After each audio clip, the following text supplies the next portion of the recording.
Forget the intro. Let's just get into it. Level 1, the entry trap. The Roma and the Portofino. Yeah, I know, a Ferrari entry level still starts at $230,000, but stay with me. This is the cheapest way into the prancing horse, and that's exactly the problem. Twin-turbo V8, 612 horsepower, 0 to 60 in 3.4 seconds. Numbers that sound insane until you remember a Corvette does basically the same sprint for a sixth of the price. So what are you actually buying? The badge, the valet reaction, the ability to say, "My Ferrari," at a dinner party and watch the table go quiet. Real talk. The Roma is a Ferrari built for people who will never see a track day in their life. Soft suspension, comfortable seats, a hood that's basically a grand tourer in a costume. 3 years later, it depreciates like a normal luxury car, not like a Ferrari, because the real collectors don't even consider this tier. Smart move. Lease it. Let someone else's credit score absorb the hit while you get the logo on your driveway for 36 months. Level 2, where Ferrari actually starts. The 296 GTB. This is the, okay, now I get it moment. Hybrid V6, 819 horsepower combined, 0 to 60 in under 3 seconds, starts around $330,000. A V6 in a Ferrari. Purists had a meltdown when this came out, and then they drove it and shut up immediately. The electric motor fills in the torque gap so low down it feels like cheating. This is the car where you stop buying a name and start buying an actual weapon. Mid-engine, perfect balance. The first Ferrari in this lineup that genuinely embarrasses supercars twice its price on a back road. Level 3, the Daily Flex. The Ferrari Purosangue.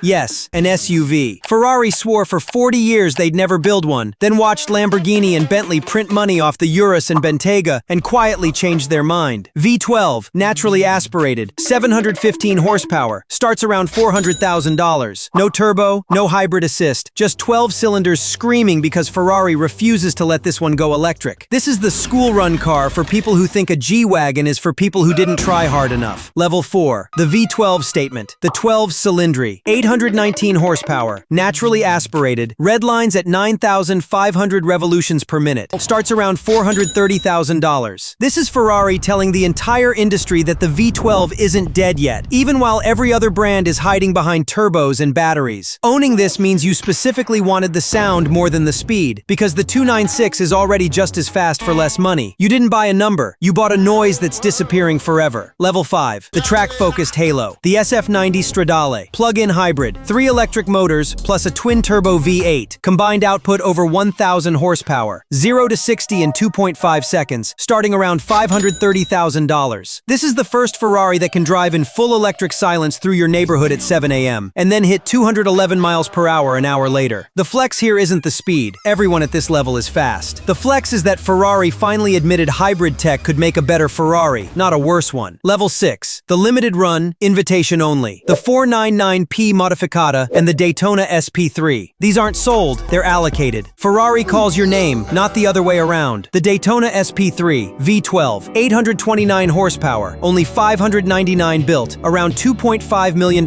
each. Sold out before most people even heard the announcement. To even be considered, you need a real Ferrari ownership history and a relationship with your dealer that goes back years. This tier isn't about money. Plenty of people have the $2.5 million. Almost nobody gets the call. Level 7, the one nobody actually owns. The LaFerrari and the F80. The F80 just dropped. Hybrid V6. Over 1,200 horsepower combined. Only 799 built. Reportedly north of $3.9 million each. And every single unit was gone before the public ever saw a price list. A used original LaFerrari from 2013 sells today for more than double its sticker price. These cars don't depreciate. They appreciate the second you sign. Most of them live in private collections. Climate controlled. Driven maybe twice a year. Because the owner isn't trying to get to work faster. They're trying to own a piece of Ferrari history before Ferrari builds the next one. So where should you actually land? Below level 2, you're mostly renting the badge. Level 2 through 4 is where the engineering finally matches the legend. That's the real sweet spot if you're buying for yourself and not for Instagram. Above level 5, you're not buying a car anymore. You're buying access. And access isn't for sale. It's earned. The best Ferrari is the one you'll actually drive on a Tuesday, not the one collecting dust waiting for a car show. If this saved you from chasing the wrong tier, smash subscribe. See you in the next one.